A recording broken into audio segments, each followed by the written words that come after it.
여러분 안녕하십니까? 말씀이 나를 읽다 16번째 시간입니다. 왜 제가 말씀을 읽다라고 하지 않고 말씀이 나를 읽다라고 정한 데에는 소소한 체험을 하였기에 그렇게 정한 것입니다.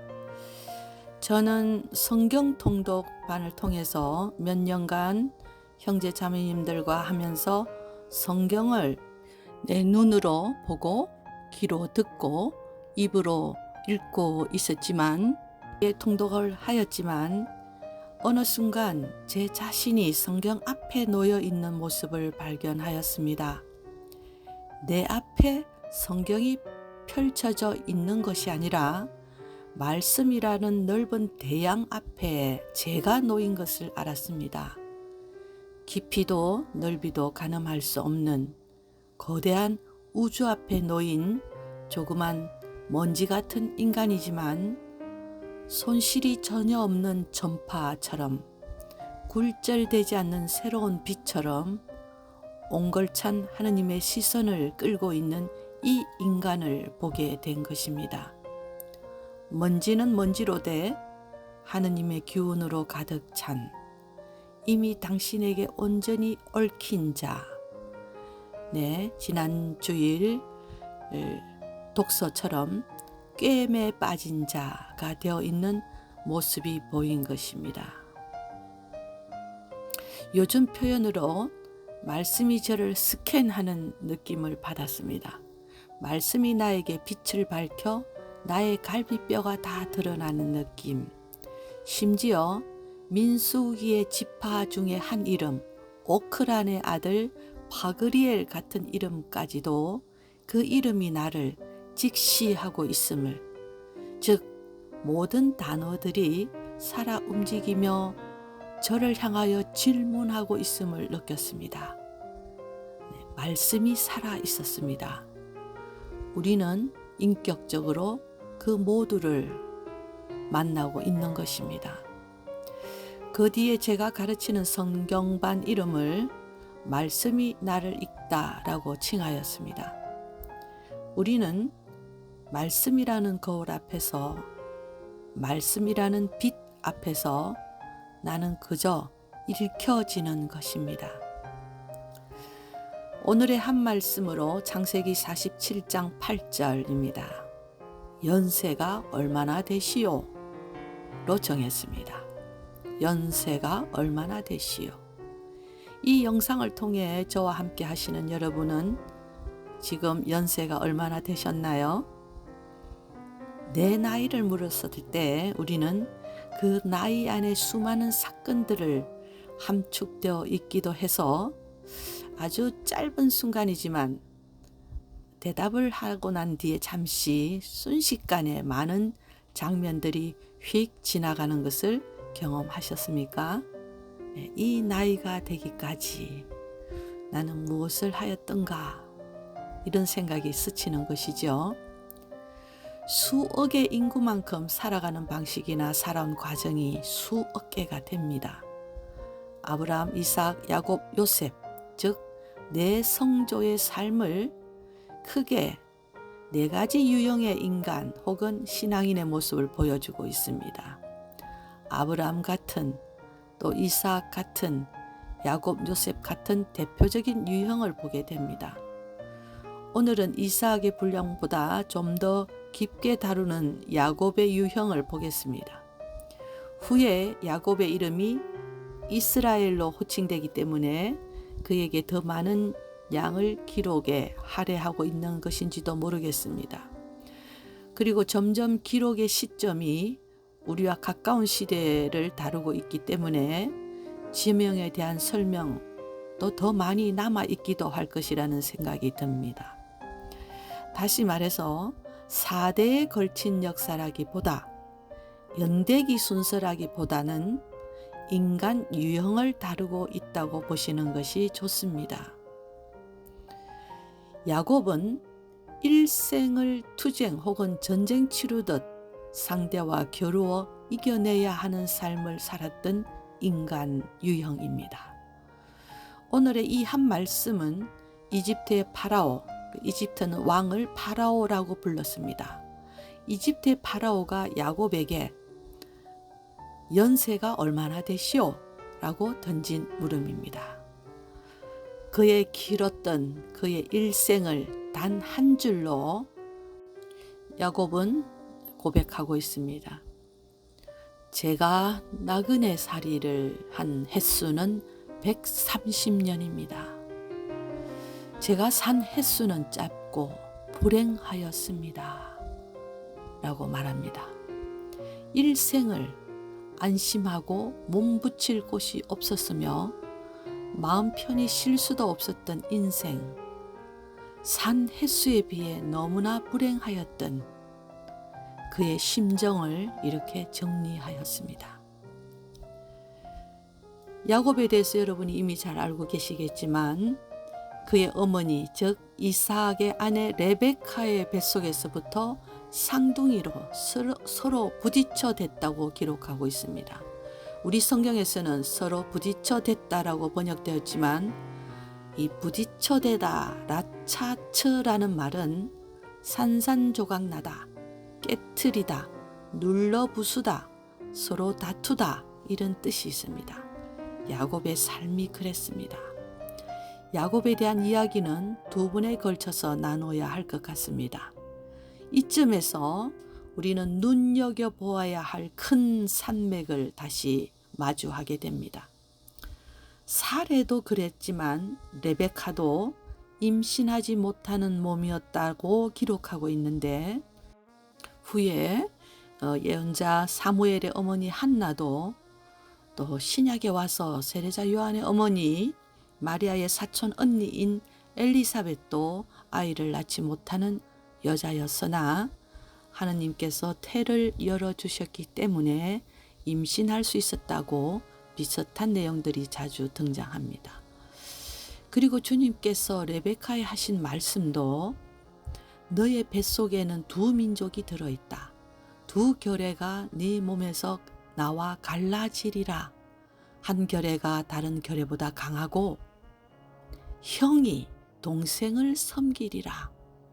형이 동생을 섬기리라. 특별한 이유도 없이 형 카인의 제물보다 동생 아벨의 제물을 기쁘게 받으신 하느님. 야곱의 형 에사오가 어이없게도 헉이 져서 야곱이 끓이고 있는 붉은 죽 한 그릇에 마다들의 권리를 팔았다는 이 이야기. 죽기 전에 별미를 먹고 싶어하는 이삭. 둘 다 먹는 것 때문에 일이 벌어지는군요. 더 알 수 없는 것은 레베카의 야곱에 대한 편애적인 사랑입니다. 편애하는 사랑입니다. 카인과 아벨의 제사에서도 그랬듯이 성경 저자들은 이번에도 왜 그랬어야 하는지에 대한 설명을 하고 있지 않습니다. 설명하지 않는 지혜를 알아들어야 합니다. 그것은 설명될 수도 설명할 수도 없는 것이기 때문입니다. 구약 전체를 흐르는 어떤 큰 산맥 중에 하나를 찾으라고 하면 그 중 하나는 하느님께서는 끊임없이 나는 너희 생각과 다르다는 말씀을 전하고 있습니다. 인간과 신이 다르다라는 말씀을 전하고 있습니다.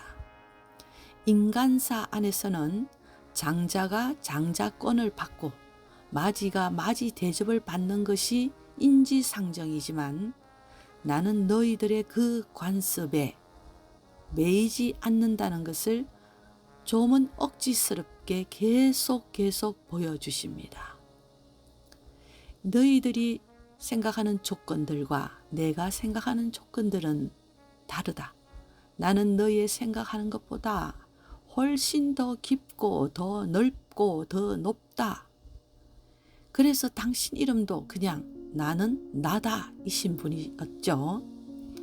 야곱의 12 아들 중 요셉의 역할이나 다윗의 선택에서도 또 솔로몬의 계승도 신약까지 와서 늙은 요셉을 선택하시고 처녀 마리아를 선택하시고 놀랍게도 율법 학자나 바리사이들이 아닌 갈릴레아 어부를 선택하시고 베드로를 선택하시고 제자들을 죽이려고 사리를 가진 사울을 선택하시고 죄 많은 여인과 세리와 죄인들과 함께 하셨던 이 모든 것들, 신적 권능을 당신 자신에게는 사용하지 않으시고 실망스럽게도 십자가에서 죽어버리신 이 모든 사건들은 같은 맥을 가지고 있습니다.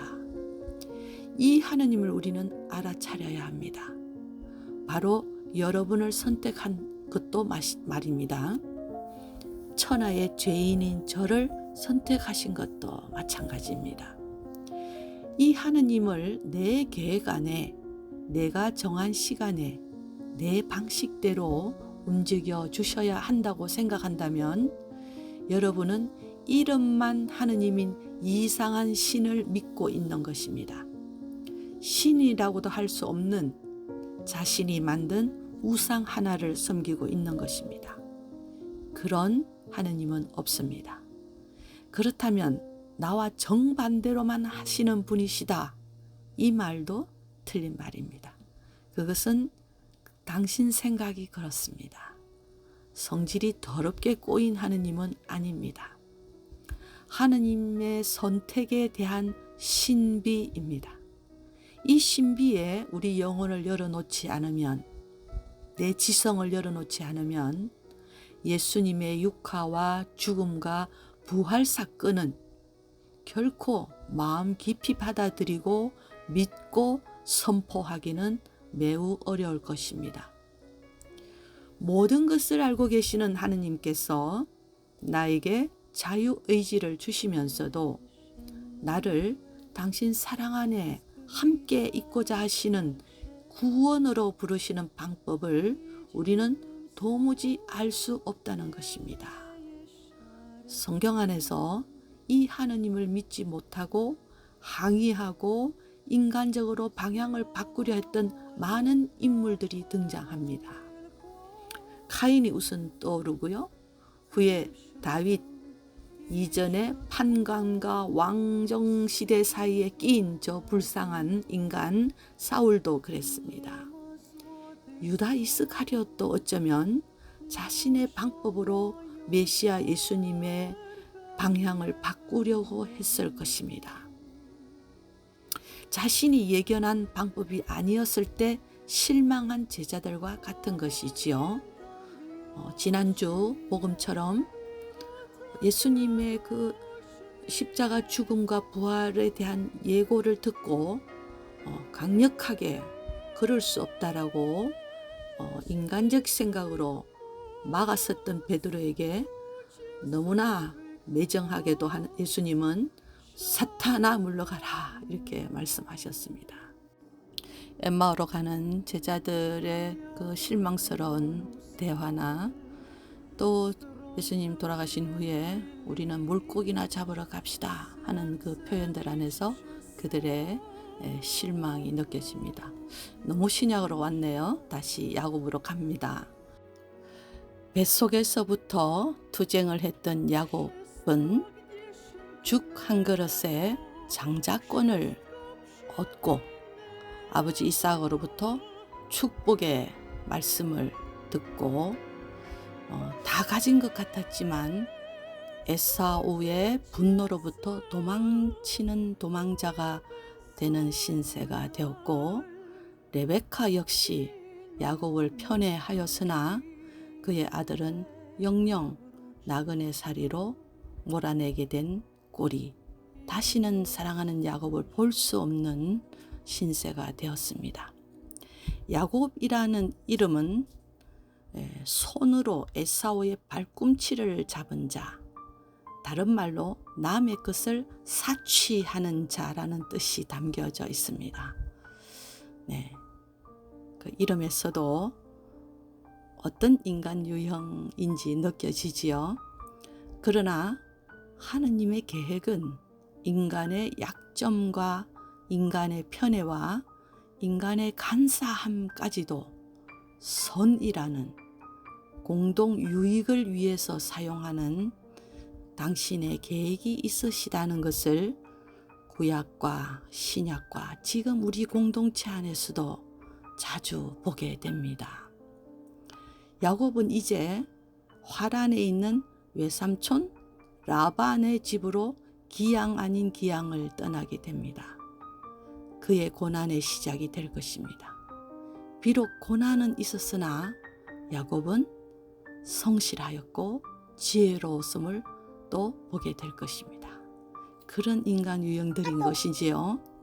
자, 여러분의 연세는 얼마나 되셨는지요? 여러분의 일생을 한마디로 표현하라면 어떤 말을 할 수 있을까요? 믿음은 내가 다 알 수 없는 그 하느님을 믿는 것입니다. 무지라는 구름 너머에 계심을 알아차리는 것, 받아들이는 것이 신앙일 것입니다. 1 더하기 1은 2라면 그것은 과학입니다. 하느님은 1 더하기 1은 가끔 1000이 될 때도 있는 분입니다. 요즘 인기를 끌고 있는 물리학에서도 이런 현상을 보기도 합니다. 우주는 팽창하고 있고 그 팽창을 견지하는 에너지가 있다는 사실까지 알아냈습니다. 저는 개인적으로 과학이 발달하면 할수록 점점 하느님의 존재가 더 확실해지고 있다는 것을 알게 됩니다. 다음 시간에 야곱의 시련을 통해서 한 인간의 삶이 어떻게 구세사로 이어지는지를 보겠습니다. 야곱에게 내린 축복의 말씀을 여러분들에게도 드리고 싶습니다. 하느님께서는 너에게 하늘의 이슬을 내려주시리라. 긴 시간 감사합니다. 건강하십시오.